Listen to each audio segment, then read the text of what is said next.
25 में से अगर 13 मेरे पास थे और 12 केपीजी के पास थे, तो कांग्रेस के पास तो एक भी नहीं थे।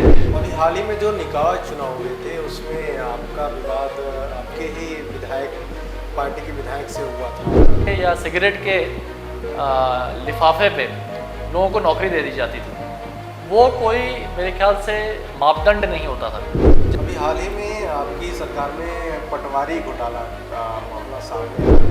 अभी हाल ही में महाराजा साहब ने बीजेपी ज्वाइन की है, तो क्या वहाँ ये भी चर्चा है कि वो सिरमौर से उनको बीजेपी टिकट देगी? क्या आज अभी भी मनमुटाव चल रहा है उसके? देखिए, ये सब चीज़ें तो केवल एक उस चुनाव तक के लिए रहते हैं। जैसे आप कई सारे विवाद हुए आपके दिव्य गमा को लेके, तो इस पर कैसे ये विवाद बढ़े और नष्टिगमा को लेके, और फिर ये डभौरा रेलवे स्टेशन को लेकर क्या मामला था?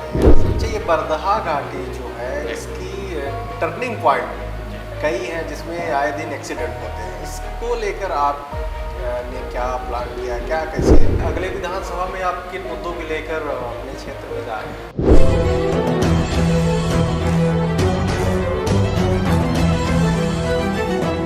नमस्कार, मैं गुरुदत्त तिवारी। हमारे साथ आज सिरमौर विधानसभा क्षेत्र से विधायक युवराज दिव्यराज सिंह जी हैं। हम उनसे जानेंगे कैसे राजनीति में आना हुआ, कैसे उन्हें सामाजिक क्षेत्र में रुचि आई, कहाँ से उन्होंने पढ़ाई की और क्या क्या उनको कठिनाइयाँ हुई। तो सर, सबसे पहले आपका स्वागत है रीवा टाइम्स में। नमस्कार। तो आपने कहाँ से पढ़ाई की और कैसे फिर राजनीति की शुरुआत हुई आपकी? तिवारी जी, मेरी पढ़ाई तो शुरुआती पढ़ाई मेरी रीवा में हुई थी। लगभग 3rd स्टैंडर्ड तक मैं यहाँ रीवा में ज्योति स्कूल में था। फिर उसके बाद मैं बोर्डिंग स्कूल में चला गया। बोर्डिंग स्कूल मेरी हिमाचल में लॉरेंस स्कूल सनावर, वहाँ पे मैं पढ़ा। फिर मैं 11वीं से मैं मुंबई चला गया। तो मुंबई में जूनियर कॉलेज होता है, तो जूनियर कॉलेज और सीनियर कॉलेज मैंने दोनों मुंबई में सिमनम कॉलेज में मैंने बीकॉम किया। और फिर उसके बाद मैंने जो मास्टर्स है उसके लिए मैं विदेश में स्विट्ज़रलैंड में गया, जहाँ पे मैंने हॉस्पिटैलिटी और टूरिज़्म मैनेजमेंट में मैंने स्विट्ज़रलैंड में मैंने 2 साल वहाँ पे मास्टर्स किया। और फिर यूएस में मैंने 2 साल जॉब भी किया। फिर उसके बाद इंडिया आ गया, तो यहाँ पर अपना क्योंकि हमारा व्यवसाय भी है होटलों का, तो उसको देखा। और फिर साथ साथ में जनता की सेवा में, क्योंकि कहीं ना कहीं हमारा परिवार आज से नहीं कई पीढ़ियों से बिल्कुल रीवा में जनसेवा करता आ रहा है, तो जनसेवा भी करते हैं। और जनसेवा का जो सबसे अच्छा माध्यम होता है वो कहीं ना कहीं राजनीति के माध्यम से हम लोग जनसेवा और अच्छे ढंग से कर सकते हैं। तो इसलिए मेरी रुचि जनसेवा में फिर बढ़ी। जैसे आपने इंटर इंडिया से किया, फिर उसके कॉलेज के लिए आप विदेश गए जी। तो इंडिया और विदेश की पढ़ाई में क्या फ़र्क है? यहाँ के जो युवा हैं उनके लिए क्या कुछ बताना चाहेंगे? वहाँ का अनुभव कैसा रहा? देखिए, विदेश की और अपने इंडिया की जो पढ़ाई लिखाई है, अंतर तो काफ़ी रहता है। बिल्कुल। क्या होता है कि जो विदेश में पढ़ाई लिखाई होती है उसमें ज़्यादा हम ओवरऑल डेवलपमेंट और प्रैक्टिकलिटी पे ज़्यादा ध्यान देते हैं, ना कि हम पढ़ाई लिखाई या एग्ज़ाम में जो हम लोग जैसे हिंदुस्तान में हम लोग करते हैं कि माने हम लोग मगिंग करते हैं, कि माने हम लोग रट्टा मारने वाला जो होता है, तो रट्टा मार की ज़्यादा यहाँ पे चलता है कि रट्टा मार लो। कभी कभी तो ऐसा होता है कि कहना नहीं चाहिए कि कोई एग्ज़ाम दे देता है, उसको अगले दिन भी याद नहीं रहता है कि उसने क्या लिखा है। सही। तो ऐसा कई बार होता है कि हम लोग प्रैक्टिकल नहीं होते हैं, और प्लस स्पेशलाइजेशन हमारे यहाँ कम होता है। हालांकि अब काफ़ी हद तक अपने हिंदुस्तान के भी भारत देश में भी जो एजुकेशन सिस्टम है, अब काफ़ी सुधार आ रहा है। और जो अपनी नई एजुकेशन पॉलिसी है वो भी बहुत अच्छी बनाई गई है। तो उससे काफ़ी बदलाव आ रहा है अपना टेक्नोलॉजी में, सॉफ्टवेयर टेक्नोलॉजी में, इन सब चीज़ों में हमारा भारत देश भी अब काफ़ी आगे जा रहा है। तो आपने राजनीति की शुरुआत कब की और कैसे फिर आना हुआ? वहाँ से आप वापस आते हैं, फिर यहाँ राजनीति और अपना बिजनेस देखते हैं, तो कैसे फिर ये दोनों का? देखिए, मेरा राजनीति से स्वयं तो मेरा कभी भी रुचि नहीं रही। मैं महाराज साहब जरूर, मेरे पिताजी पुष्पराज सिंह जी विधायक भी थे। 1990 से विधायक थे 2003 तक। तो मेरा उनके साथ जाना आना थोड़ा बहुत लगा रहता था। मैंने उनका 2003 का चुनाव प्रचार भी किया था। फिर लोकसभा में उनके साथ प्रचार किया था। तो जनता के बीच में आना जाना थोड़ा बहुत बना रहा, लेकिन कभी ये मन में नहीं आया था कि मैं खुद चुनाव लड़ूंगा, या कभी ऐसी मेरी कभी इच्छा नहीं हुई थी। मेरा ज़्यादा फोकस टूरिज़्म में, वाइल्ड लाइफ में ज़्यादा था, तो वहाँ पे ज़्यादा मैं ध्यान देता था। लेकिन हो गया, कभी कभी किस्मत कहीं कहाँ पहुँचा देती है, तो हमको सिरमौर पहुँचा दी किस्मत। आप 2 बार के विधायक हैं। पहले जब आपने चुनाव लड़ा पहली बार, जी। तो किस प्रकार की आपको कठिनाइयों का सामना करना पड़ा था? देखिए अनुभव कम था आपके पास उस समय जब आपने लड़ा। देखिए, चुनाव लड़ने का जो अनुभव था वो तो मैं महाराज साहब के साथ थोड़ा बहुत रहा था, तो चुनाव लड़ने का अनुभव हो गया था मेरे से। बट रणनीति थोड़ा सा कम रहती थी उस समय, क्योंकि लड़कपन भी रहता था तो ज़्यादा नहीं समझ में आता था कि क्या चल रहा है। लेकिन धीरे धीरे मैंने चुनाव की रणनीति को समझा। प्लस मेरे ख्याल से जो मैंने हॉस्पिटैलिटी टूरिज़्म मैनेजमेंट किया, उसका मुझे राजनीति में बहुत बड़ा फ़ायदा हुआ, क्योंकि टूरिज़्म, होटल मैनेजमेंट, इसमें भी आदमी एक तरीके से सर्विस ही देता है। बिल्कुल। और ये भी एक सर्विस है, जनता की सर्विस करना, सेवा करना है। तो सेवा का भाव उससे काफ़ी हद तक मुझ में आया, तो मेरे ख्याल से उससे मेरे को काफ़ी राजनीतिक लाभ प्राप्त। जैसे आपने ये कोर्स करने के बाद कितना अनुभव आपने क्षेत्र में दिया है अभी तक में? नहीं, देखिए, कोर्स तो विपरीत था। हाँ। लेकिन अनुभव वही है कि माने जनता की सेवा करना। देखिए, कोई भी आप होटल मैनेजमेंट भी होते हो तो आप अपने गेस्ट की सेवा करते हो, बिल्कुल उसी प्रकार से आप जनता की सेवा कर रहे हो, तो एक लार्ज स्केल पे ज़रूर है। और लगभग समस्या वैसी रहती हैं सबकी, तो समस्याओं को देखना, क्षेत्र की जो पिछड़ापन था उसको कैसे ठीक करना, योजनाओं को कैसे लाना। भाई देखिए, आखिरकार हम किसी भी पिछड़े क्षेत्र को हम कैसे ठीक कर सकते हैं, उसमें रोडें ला करके, कॉलेजेस खुलवा करके, अच्छे स्कूल खुलवा करके। तो वही हमने एक प्लान अपना शुरुआत में बनाया कि पहले हम अपने क्षेत्र को कैसे सुधारें, वहाँ पे जो जो मूलभूत सुविधाएं जो कमी थी उसको हम कैसे पूरा करें, वो हमने पूरा करने का प्रयास किया। तो अभी विधानसभा चुनाव नज़दीक है और आप तीसरी बार दावेदारी कर रहे हैं, और अभी तक में क्या बदलाव हुआ है आपके विधानसभा क्षेत्र में? देखिए, बदलाव तो हमने अपनी तरफ से काफ़ी करने का प्रयास किया। जैसा कि मैं हर जगह कहता हूँ कि हमारी विधानसभा एक ऐसी विधानसभा थी जहाँ पे ना कॉलेजेस थे, ना ढंग के अस्पताल थे, सड़कें भी बहुत बदहालत स्थिति में थी, और हमारा पूरा तराई अंचल नहरों से विहीन था। तो ये सब चीज़ें हमने पहले फोकस करी। तो आज हम गर्व के साथ कह सकते हैं कि हमारा त्योथर फ्लो का पानी हमारे आधे जवा एरिया में पहुंचने लगा है। हमारा हमने पिछले टर्म में एक हमारा देवीगमा, नष्टगमा में हमने कॉलेज खुलवाया। इस साल हमने एक बैकुंठपुर में कॉलेज खुलवाया। दो महाविद्यालय 10 साल में खोलना एक छोटी बात नहीं होती है। फिर साथ में हमने ITI हमारे क्षेत्र में नहीं था, सिरमौर में हमने ITI खुलवाया। जवा में हमने अभी सिविल अस्पताल स्वीकृत करवा दिया है। सिविल अस्पताल हमारा सिरमौर में बनकर के तैयार हो गया है, उसमें अभी ICU बेड्स भी लगने वाले हैं। तो सिरमौर में अब ICU मिल जाएगा, ये अपने आप में बड़ी बात हो जाएगी। तो ऐसे कई सारी चीज़ें हैं। डभौरा जो नगर पंचायत का डिमांड था उसको हमने पूरा करवाया, और माननीय मुख्यमंत्री जी की कई सारी अभी घोषणाएं जो अभी लगभग आने वाली हैं चुनाव के पहले, जिसमें हमारा जो जवा को नगर पंचायत नहीं, अभी उसमें घोषणा में SDM कोर्ट। अच्छा। तो जवा में SDM कोर्ट भी हमारी बहुत जल्दी स्थापित हो जाएगी। ये उनका लगभग है कि सितंबर में हमें ये पूरा हो जाएगा। तो इन तमाम चीज़ों में किस प्रकार की कठिनाई आपको सामने आई? ये देखिए, कठिनाइयाँ के दौर में, देखिए, विकास जब हम अच्छा काम करते हैं तब भी कभी कभी कठिनाइयाँ आती हैं, क्योंकि हमारा क्षेत्र बहुत बटा हुआ है जी।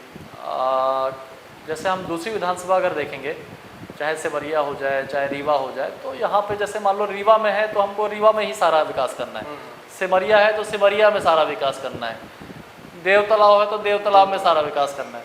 लेकिन हमारी सिरमौर में केवल सिरमौर भर नहीं है, हमारी सिरमौर में सिरमौर भी है, बैकुंठपुर भी है, अतरैला भी है, अपने जवा भी है, डभौरा भी है। तो कई सारे केंद्र हैं। तो सब जगह हमको बराबर बराबर कुछ ना कुछ देने का प्रयास करना पड़ता है कि जिससे कहीं कोई संतुष्ट ना हो।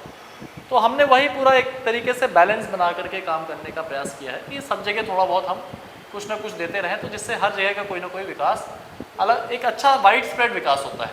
क्या होता है कि अगर एक ही जगह सारा विकास हो जाए तो बाकी गाँव वंचित हो जाते हैं।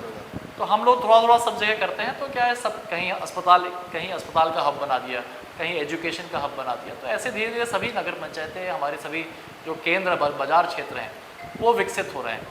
फिर जैसे जैसे हमने कहा कि रोडें कई सारी जगह नहीं थी। हमारे क्षेत्र में लगभग 30-40 ऐसे गांव थे जहां पे काली सड़क नहीं थी, उनको हमने जुड़वाया। अब 2-3 बची हैं, उनको भी जल्दी करवा देंगे। नहीं, आपने शिक्षा और स्वास्थ्य में सुधार किया, जी। उसके बाद वहाँ पे रोजगार के स्थानीय लोगों को क्या कुछ आपने देखिए, प्लानिंग जैसे- की है या कुछ वहाँ व्यवस्थाएं हो चुकी हैं देखिए, हमने आपके विधानसभा क्षेत्र? अभी हमारे विधानसभा में जो सबसे बड़ी दिक्कत अब जो आती है, एक तो ज़मीन की अवेलेबिलिटी बहुत कम हो पाती है। अब जैसे अभी हमने माननीय मुख्यमंत्री जी से हमने घोषणा करवाई थी कि हमको एक औद्योगिक क्षेत्र के लिए हमको डेवलपमेंट करना है। तो डभौरा में हमने औद्योगिक क्षेत्र की हमने बात करी थी। अब डभौरा में हमको आज 50 एकड़ ज़मीन हमको चाहिए कि 50 एकड़ ज़मीन हमको प्राप्त हो जाए जहाँ पर हम औद्योगिक क्षेत्र बना सकें, 50 से 100 एकड़ लगभग। तो ऐसी हमको ज़मीन उपलब्ध नहीं हो पा रही है। अब हम ढूंढ रहे हैं चारों तरफ, चाहे वो डभौरा में मिल जाए, चाहे अतरेला में मिल जाए, जहाँ पे भी हमको ज़मीन मिल पाएगी वहीं उसको कर पाएंगे। अब क्योटी पे हमको ज़मीन मिली, तो क्योटी में ऑलरेडी 200 एकड़ थी, वो पहले से ही सोलर प्लांट वालों ने लेकर रखी हुई है। तो क्योटी अब एक तरीके से कोना है। कल को लोग कह देंगे यार आपने डभौरा का उद्योग क्षेत्र क्योटी में रखवा दिया, लेकिन बस ज़मीन ही नहीं होगी तो कैसे खोल पाएंगे। तो सबसे पहली बात तो हमको ज़मीन उपलब्धता की बहुत बड़ी समस्या आती है। वही प्रकार से जब हमने कॉलेज खोला तो पहले आपस में झगड़े हो गए कि यहाँ खोलो वहाँ खोलो। भैया, जब एक कॉलेज मिल रहा है तो हमको उससे संतुष्ट होना चाहिए कि भाई कम से कम कॉलेज मिल गया है।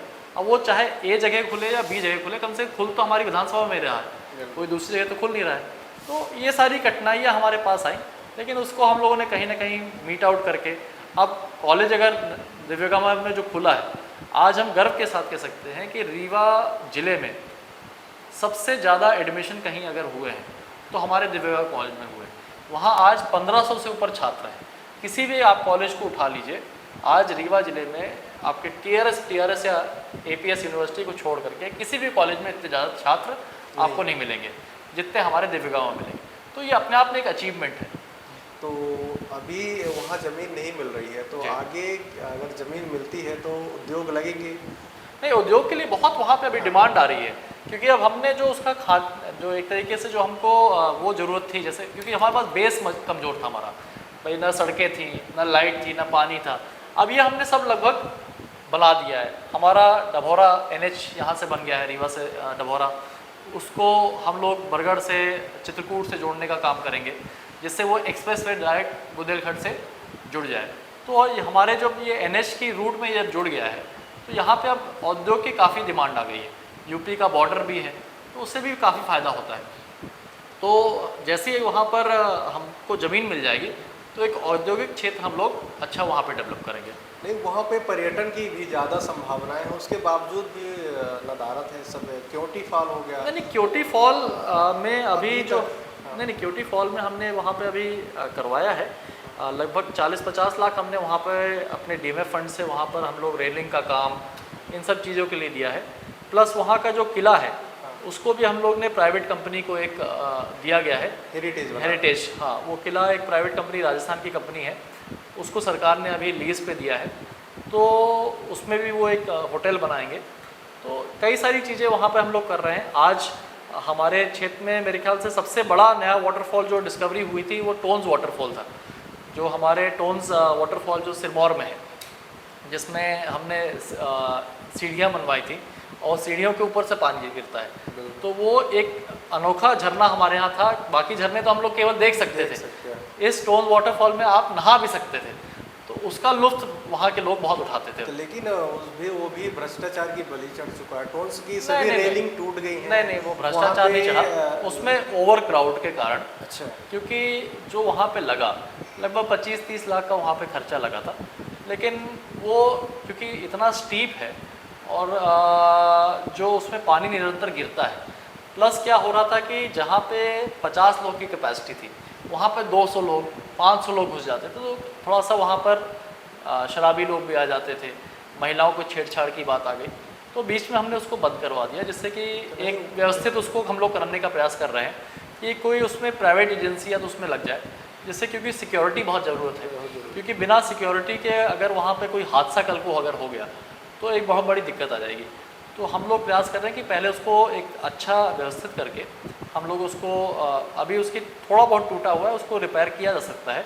बाकी वहाँ पे एक रेस्टोरेंट भी हम लोग बनाने के प्रयास कर रहे हैं कि रेस्टोरेंट बन जाए, और ये दोनों चीज़ अगर हो जाएंगी तो वो काफ़ी अच्छा हो जाएगा। घिनौची हो गया, ये हो गया, ये दोनों चीज़ें एक अच्छे पर्यटक स्थल हमारे यहाँ बन रहे हैं।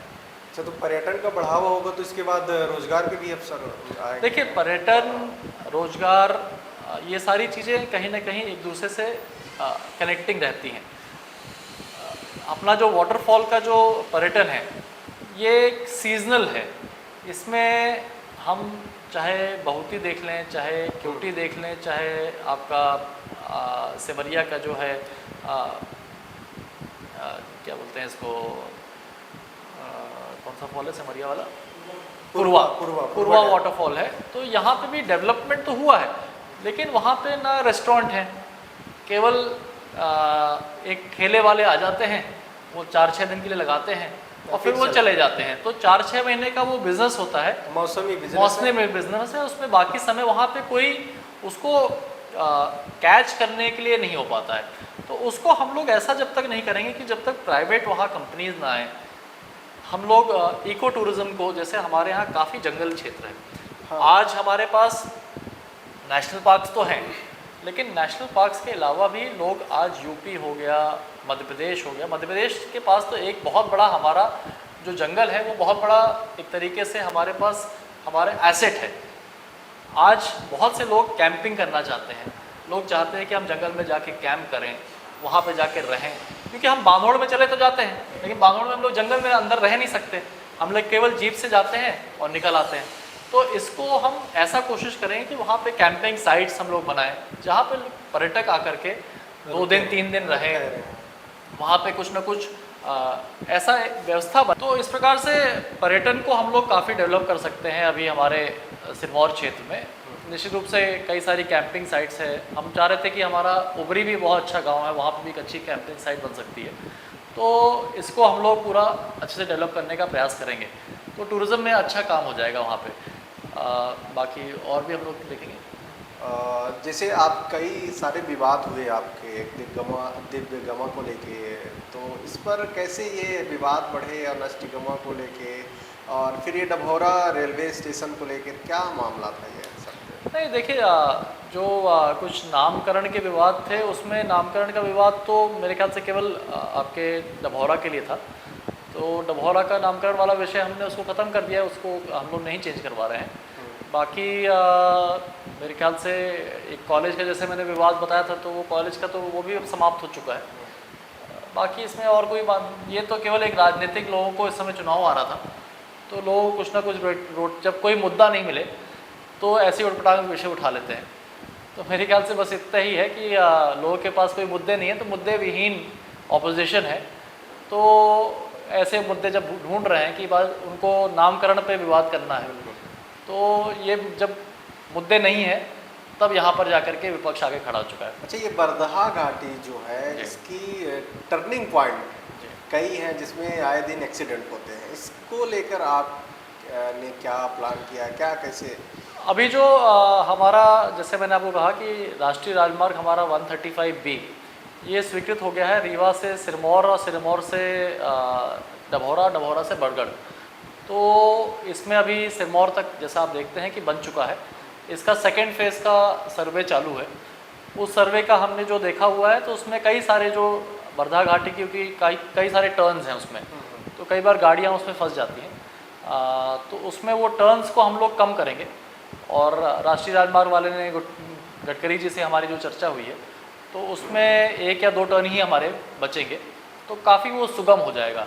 और जो एक्सीडेंट्स हैं, वो जिस प्रकार से हमारा जो चाक घाट में एक समय पहले बहुत एक्सीडेंट होते थे, टर्न्स बहुत ज़्यादा थे, तो उसी प्रकार से बरधा घाट में भी हम लोग काफ़ी टर्न कम करवा देंगे, तो उससे बहुत फ़ायदा होगा। अभी हाल ही में आपकी सरकार में पटवारी घोटाला का मामला सामने आया था, जिसमें कई युवाओं के करियर पर सवाल उठे और कई आंदोलन हुए। तो क्या बीजेपी में इस तरह के लगातार घोटाले सामने आ रहे हैं, तो इस पर क्या कहना चाहते हैं एक युवा एमएलए होने के नाते? देखिए ये तो एक प्रक्रिया है जिसमें माननीय मुख्यमंत्री जी ने अपना जवाब दे चुके हैं। तो मेरे ख्याल से इसमें मेरा बोलना बहुत ज़्यादा उचित नहीं होगा, क्योंकि ये एक ऐसी चीज़ है जिसमें माननीय जी ने ऑलरेडी अपना वक्तव्य रखा है। अगर इसमें कोई दोषी पाए जाएंगे तो उनके ऊपर कार्रवाई करी जाएगी, एक निष्पक्ष जांच चलेगी। और देखिए हमारी सरकार का मोटिव है कि हम लोग ज़्यादा से ज़्यादा लोगों को रोज़गार दिलाएं। अब रोज़गार दिलाने के लिए एग्ज़ाम देना तो निश्चित रूप से कहीं ना ज़रूरी होगा, क्योंकि हम लोग अब ये नहीं चाहते हैं कि कांग्रेस के ज़माने जैसे, जब कांग्रेस के टाइम में कागज़ के या सिगरेट के लिफाफे पे लोगों को नौकरी दे दी जाती थी, वो कोई मेरे ख्याल से मापदंड नहीं होता था। जिसके पास जो शिक्षा नहीं अच्छे से कर पाता था, जो नॉर्मल चपरासी था, उसको विधानसभा तक में लोग बड़े पदों पे बैठा दिए। तो इस प्रकार से अब भारतीय जनता पार्टी के सरकार में नहीं होगा।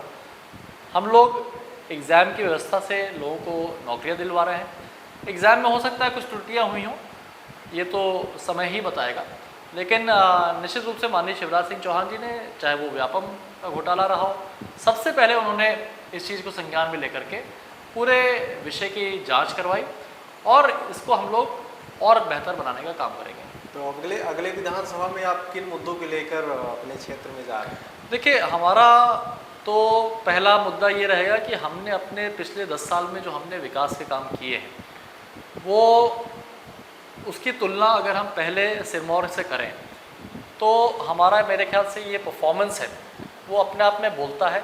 और मेरे ख्याल से अगर जनता को हम ये विश्वास दिला पाए कि हमने जो काम किए हैं वो पहले से बेटर है, तो हम अपने विकास के मुद्दों पर चुनाव लड़ेंगे। और आने वाले भविष्य में जैसा कि मेरी प्लानिंग है कि हम एक सिरमौर क्षेत्र को एक आदर्श क्षेत्र बनाएं, जहाँ पे हम industry, tourism, wild life tourism, waterfalls और बाकी अपने जो हैं जैसे कि अपने कृषि में हम लोग फूड प्रोसेसिंग, क्योंकि हमारे यहाँ दूध का अच्छा उत्पादन है, हमारे यहाँ धान का अच्छा उत्पादन है, हमारा गेहूँ वैसे ही मध्य प्रदेश का पूरा विश्व प्रसिद्ध है। तो इन सब चीज़ों को हमारे यहाँ दलहन बहुत अच्छी होती है, हमारे यहाँ अरहर बहुत अच्छी होती है। तो इन सब चीज़ों को हम कैसे डेवलप कर सकें, अपनी ब्रांडिंग कर सकें कि हमारा कल को हम लोग जैसे बासमती चावल पंजाब का बहुत फेमस है, तो क्यों ना हमारी अरहर सिरमौर की फेमस हो, क्यों ना हमारा दूध दही अपना सिरमौर का तराई अंचल का फेमस हो। तो इसका एक ब्रांड बनाया जाए, सिरमौर ब्रांड हो, जवा ब्रांड हो, कोई ना कोई ब्रांड बना करके हम लोग उसको आगे बढ़ाएं, जिससे हमारा एक लोकल सशक्तिकरण हो, हमारा लोकल प्रोडक्ट आगे निकल करके आए। और हम इन सब चीज़ों को एक जैसे हम माननीय प्रधानमंत्री जी का एक सपना है कि हमको आत्मनिर्भर बनना है। तो आत्मनिर्भर देश तभी बन सकता है जब आत्मनिर्भर हर गांव, हर मोहल्ला, हर शहर आत्मनिर्भर बनेगा, तभी हम उस आत्मनिर्भर सपने को हम पूरा कर पाएंगे। तो इस प्रकार से हम अपने सिरमौर विधानसभा को भी आत्मनिर्भर करने का पूरा प्रयास करेंगे। अभी हाल ही में जो निकाय चुनाव हुए थे उसमें आपका विवाद आपके ही विधायक पार्टी के विधायक से हुआ था, ये सब क्या मामला था? क्यों आपकी या उनकी बनती नहीं है, या आपके ही पार्टी के हैं और आप ही के बगल के विधानसभा क्षेत्र के हैं, तो क्या आप उनकी नहीं? देखिए उसमें ऐसा कुछ नहीं था, उसमें केवल क्योंकि हमारा जनपद एक ही है और कुछ ये था कि कोई पार्टी सिंबल पे चुनाव नहीं था, पहली बात तो जनपद का चुनाव, तो उसमें कहीं ना कहीं कार्यकर्ता लोग की भी एक महत्वाकांक्षा होती है।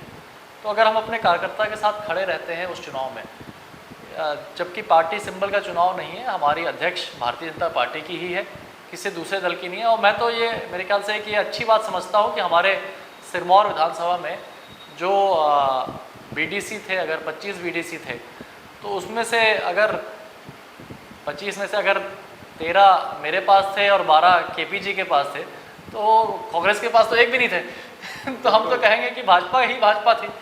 तो इसमें कोई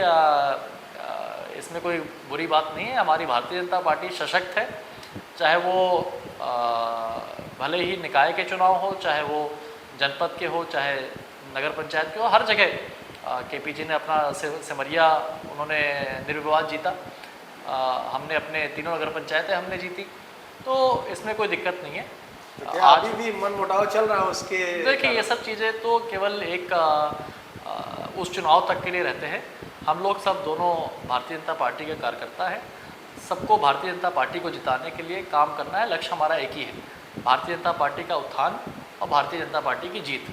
अभी हाल ही में महाराजा साहब ने बीजेपी ज्वाइन की, तो क्या अब वहाँ ये भी चर्चा है कि वो सिरमौर से उनको बीजेपी टिकट देगी, या ये भी लोग कह रहे हैं कि उनको सांसद की टिकट दी जाएगी? अब देखिए वो तो अभी पार्टी में आए हैं, निश्चित रूप से उनका स्वागत है। एक बड़ा चेहरा हमारी भारतीय जनता पार्टी के पास आया है। अब ये तो पार्टी को निर्णय लेना है कि उनको कहाँ इस्तेमाल करना है। मुझे भी जब लिया था तो मुझे क्या पता था कि मैं कहाँ से लड़ूंगा। तो भाजपा जहाँ से जिसको कहती है वहाँ से आदमी चुनाव लड़ता है, और हम सब भारतीय जनता पार्टी के लिए कार्य करेंगे। जहाँ उनको जीत दिलाने के लिए अगर हम भारतीय जनता पार्टी को जीत कहीं से भी दिला सकते हैं तो वहाँ हम लोग मेहनत करेंगे।